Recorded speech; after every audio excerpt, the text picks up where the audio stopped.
Bienvenue, c'est le Culture Mag, votre rendez-vous avec l'art et les spectacles, avec au sommaire aujourd'hui un focus sur un film qui fait écho à l'actualité du moment, à l'affaire Gurlitt. Une histoire de tableaux et de biens spoliés, de réparation. Le film est titré L'Antiquaire, l'histoire d'une jeune journaliste qui enquête sur des tableaux volés pendant la guerre à sa famille juive. Au sommaire également, la disparition de Jacques Chancel, à 86 ans, considéré en France comme l'un des maîtres de l'interview et de la confidence intelligente. Et puis enfin, interview du grand chorégraphe Ohad Naharin avant son nouveau spectacle à Paris au théâtre de Chaillot.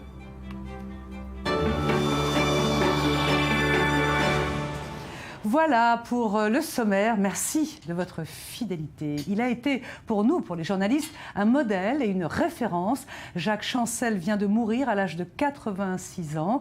Il a tenu pendant 20 ans l'émission Radioscopie sur France Inter. On lui doit également à la télévision Le Grand Échiquier. Cultivé, discret, Jacques Chancel, de son vrai nom Joseph Cramp, était fils d'ébéniste. De Chagall à Borges en passant par Abel Gance ou Brigitte Bardot, il a interviewé avec finesse les plus grands de la littérature, de la politique et du cinéma.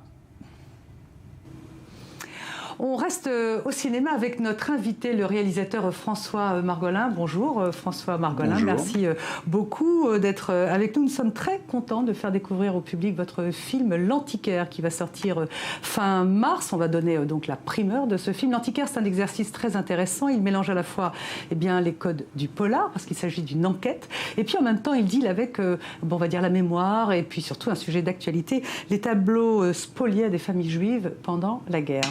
Donc merci beaucoup d'être là. Merci de m'accueillir. François Margolin, est-ce que c'est l'affaire Gurlitt qui vous a donné envie de faire ce film ? Non, c'est pas l'affaire Gurlitt, c'est un projet auquel je pense depuis une douzaine d'années parce que j'ai voulu faire il y a une douzaine d'années un documentaire sur la question.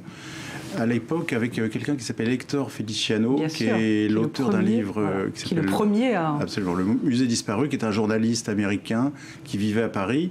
Qui vit au Costa Rica maintenant, je crois.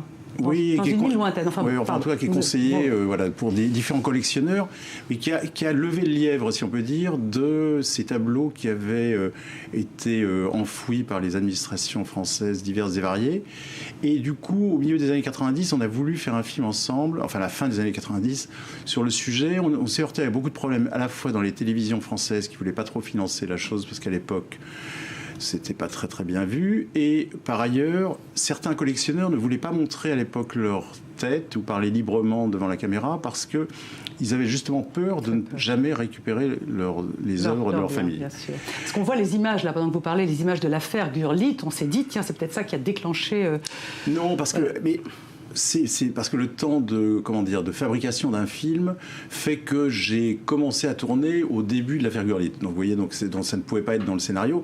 Il n'empêche que le film comporte un personnage qui ressemble énormément à Gurlitt, que j'avais donc inventé avant, qui est un Allemand qui à la fois est du côté de la résistance, qui en même temps trahit les siens. Enfin, je ne vais pas tout révéler du film, bien entendu, mais qui est exactement ce type de personnage qui, à l'époque, trafiquait des œuvres d'art en étant à la fois bien avec des grands collectionneurs juifs, avec les galeries en Suisse, qui était un peu le passage obligé entre l'Allemagne et la Suisse, et puis avec évidemment les nazis à qui ils rachetaient pour un vil prix des tableaux d'art moderne ou des tableaux du XVIIe et du XVIIIe que les juifs étaient obligés d'abandonner en partant d'Allemagne ou de France. Alors, François Margolin, dans ce film, donc L'Antiquaire que vous venez de réaliser, vous vous concentrez sur une famille et vous pointez presque, et je vais vous poser la question après, le petit extrait qu'on va passer, vous pointez d'une certaine façon la responsabilité française. On regarde un extrait et puis on en reparle.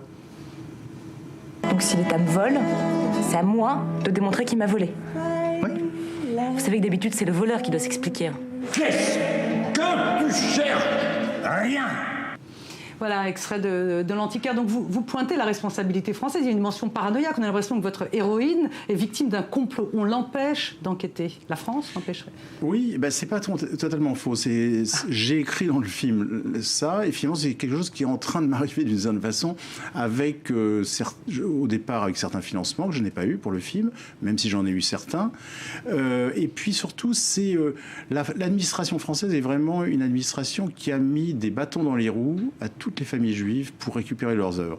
Alors, quand je dis administration française, ça ne veut pas dire que toute l'administration française s'est opposée à ça. Aujourd'hui, en particulier, il y a des députés, il y a des gens dans les cabinets ministériels qui cherchent à restituer les œuvres. Et puis, il y a les MNR. Vous avez travaillé avec les MNR. Il faut expliquer ce que c'est. Alors, les MNR, c'est environ entre 1500 et 2000 œuvres qui ont... Musées nationaux récupération. Hein, oui, musées nationaux récupération, qui ont été marqués comme ça par l'administration des musées après la guerre, et qui étaient en dépôt dans les musées parce que l'administration disait qu'elle ne réussissait pas à trouver les propriétaires. Il se trouve que très récemment, j'ai montré le film à l'Assemblée nationale, à la commission culture et aux députés qui s'occupent de ça, parce qu'il y a eu un rapport qui est paru il y a quelques jours sur le sujet. Et ces gens m'ont raconté, ces députés qui faisaient un rapport, que lorsqu'ils sont allés au Louvre, par exemple, ils ont trouvé dans les réserves, alors qu'on leur avait dit qu'avec des croûtes dans les réserves du musée, ils ont trouvé un clou de monnaie avec derrière marqué le nom du propriétaire, son adresse de l'époque et son numéro de téléphone. C'était très facile, évidemment, non seulement pas de le retrouver lui, puisqu'il avait sans doute disparu dans les camps, mais de retrouver sa famille, ses héritiers. Donc c'est pas forcément un travail très compliqué, et il y a eu énormément de mauvaise volonté de l'administration française pour rendre les œuvres. C'est peut-être quelque chose qui change. Alors, François Margolin, on va résumer l'histoire de votre film. L'Antiquaire, c'est une jeune fille journaliste qui baigne dans le milieu de l'art et qui enquête sur sa propre famille et qui se rend compte que des membres très proches de sa famille, dans le fond, ont spolié les biens qu'il aurait dû normalement lui appartenir, avec un père qui ne veut pas entendre parler d'histoire et du passé. Dans votre film, François, vous faites la part belle à Rose Valland, qui est une femme extraordinaire que les professionnels connaissent, que vous évidemment connaissez. Peut-être vous pouvez dire quelques mots sur cette femme. Rose Valland, c'est quelqu'un qui a... Grande résistante.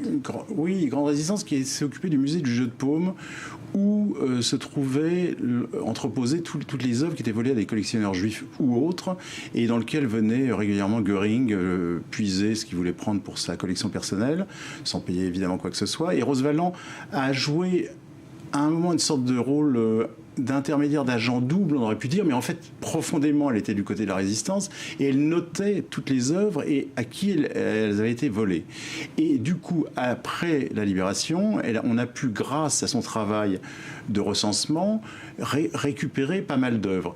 Le personnage de Rose Valland, on le voit aussi dans le film de George Clooney qu'il a fait, qui s'appelle Monuments Men, qui est sorti l'année dernière, et c'est un personnage qui est capital parce que c'est un des rares témoins de cette spoliation que les nazis ont voulu gommer, parce que tout de même, tout ce qui s'est passé à ce moment-là, c'est un peu comme les chambres à gaz, c'est-à-dire qu'ils ont voulu que rien n'apparaisse, qu'on ne puisse rien savoir, que les œuvres soient déclarées comme dans la collection de Gurlitt, disparues dans les bombardements de Dresde, pour que finalement ces œuvres réapparaissent dans un appartement de Munich 70 ans plus tard. Donc c'est vraiment un personnage, Rose Valland, fondamental, et heureusement qu'il y a eu dans toute cette chaîne, disons depuis 70 ans, des gens qui ont essayé de permettre la restitution des œuvres. Mais le personnage d'Esther dans mon film, c'est un personnage qui est la troisième génération, parce que je crois que il y a eu une première génération qui a soit disparu dans les camps, soit qui a voulu se reconstruire en oubliant tout ce qui s'était passé, en voulant vivre, et les tableaux étaient une petite chose pour eux par rapport au fait d'être vivants. Et ensuite, il y a eu une autre génération, qui est la génération, disons, de mes parents, qui est une génération qui ne voulait pas entendre trop parler de ça, parce que voilà, c'était plutôt du mutisme, qui est le personnage du père, voilà, qui est joué par François Berléand. Et il y a une génération qui arrive aujourd'hui, qui est celle qui n'a pas de scrupules. Qui veut enquêter. C'est vous, d'une certaine façon. Oui, c'est moi, ou même les gens encore plus jeunes que moi. En tout cas, c'est moi, voilà, qui veulent qu'on sache la vérité, voilà, que les choses soient dites, y compris s'il y a des choses désagréables à dire sur des familles juives, parce qu'il y a eu quelques trahisons, on n'y peut rien. Et c'est pas les familles juives que j'accuse, bien évidemment. Moi, je suis juif moi-même. C'est que simplement, le nazisme a poussé les gens à se trouver dans une telle situation que certains étaient obligés, pour sauver leur peau, de trahir d'autres gens, y compris des membres de leur famille.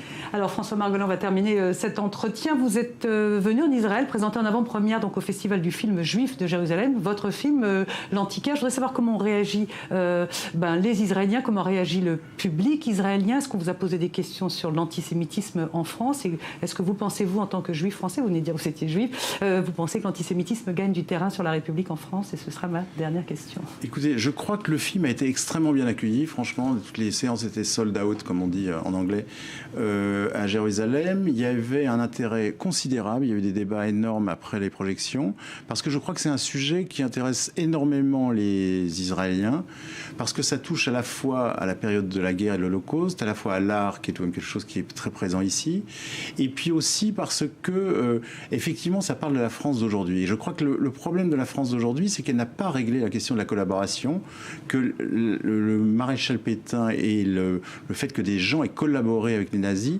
est quelque chose qui n'a pas été assumé après-guerre à cause d'une espèce de pacte qui a été fait entre le général de Gaulle et les communistes à l'époque, et qu'on paye ça aujourd'hui. Et je crois que dans cette période de remontée de l'antisémitisme, parce que je crois que c'est une totale évidence aujourd'hui, entre ce qui s'est passé ce week-end, ce qui s'est passé à Créteil, l'affaire du gang des barbares, enfin toutes ces choses-là, c'est monstrueux, ou Mohamed Merah, c'est-à-dire que c'est quelque chose... C'est ce que vous avez dit au public israélien, vous? Oui, et je pense que, bizarrement, la question des tableaux volés aux familles juives est une des questions essentielles de cette période, qui prouve concrètement que les choses n'ont jamais été réglées et résolues, et que les choses remontent à la surface. Et je crois que quand on essaye de mettre la poussière sous le tapis, tout d'un coup, elle ressort un jour ou l'autre, et souvent en boomerang très fort. Très bien.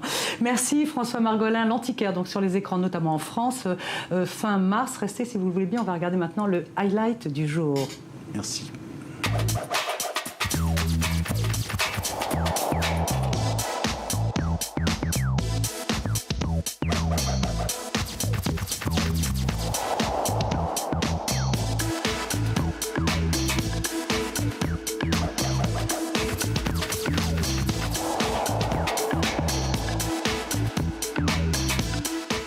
Unearthing Arabia, pour la première fois, une expo retrace les extraordinaires expéditions archéologiques du célèbre Wendell Phillips, souvent appelé le Lawrence d'Arabie américain.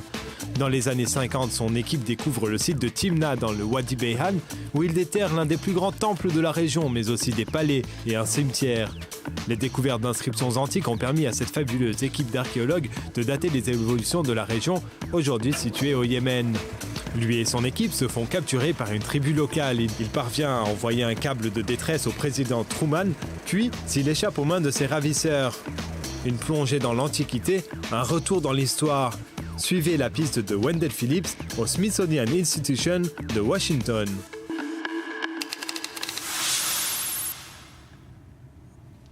Direction Paris maintenant, le Théâtre National de Chaillot rend hommage à l'un des plus grands chorégraphes israéliens. Il s'appelle Ohad Naharin, vous le connaissez bien, on a fait plusieurs sujets sur lui. C'est lui qui a inventé le Gaga Dance. Ohad Naharin que Sandy Fortis a rencontré en exclusivité juste avant son départ. Deux compagnies de danse israéliennes passent les fêtes à Paris. La troupe de Hofesh Ester sera à la Villette, celle d'Ohad Naharin au Théâtre de Chaillot. Après 2 ans d'absence dans la capitale, le père du Gaga revient pour implanter un virus au public parisien, public que le chorégraphe israélien est heureux de retrouver. Je suis très content de retourner à Paris. J'aime beaucoup le Théâtre de Chaillot et surtout les personnes qui le dirigent. Ce sont d'excellents collaborateurs. J'aime aussi beaucoup le public. Et c'est avec Naharin's Virus, un spectacle créé en 2001, que la Batsheva Company fête ses 50 ans au Théâtre de Chaillot. Un show inspiré de la pièce Outrage au public du dramaturge autrichien Peter Handke, où danse et texte s'entremêlent. Musique palestinienne, chant sacré chrétien, thème d'une bat mitzvah, les 3 religions de la terre d'Israël sont évoquées dans ce spectacle. Une pièce politique qui n'attise toutefois pas les tensions, un esprit de réconciliation a mis lieu des appels au boycott. L'objectif de ceux qui appellent au boycott contre Israël est le même que le mien, à savoir la fin de l'occupation et de la souffrance des Palestiniens. Mais si je pensais que le boycott de ma compagnie aiderait cette cause, je m'auto-boycotterais. Ça n'a aucun sens, ça n'aide pas. Ça ne fait que nous porter atteinte. Nous représentons les Israéliens qui peuvent apporter le changement, et au lieu de le reconnaître et de nous soutenir, ils nous font du mal. Le public parisien, lui, peut se faire du bien et attraper le virus d'Ohad Naharin tout en profitant d'un remake d'une autre chorégraphie de l'israélien, Décadence Paris, au théâtre de Chaillot jusqu'au 28 décembre. Voilà, si vous passez par Paris, allez-y, c'est absolument formidable. C'est la fin de ce Culture Mag. Vous avez été très nombreux à réagir après la journée photo spéciale Frédéric Brenner. Eh bien, vous pouvez retrouver l'intégralité de son interview, l'intégralité des photos sur notre site i24news.tv. Nous, on va se retrouver bien demain à la même heure et on va se quitter sur ce titre des Beatles qui a fait la gloire de Joe Cocker lorsqu'il a débarqué en 69 en hélicoptère à Woodstock. Merci. À demain, juste après c'est l'info.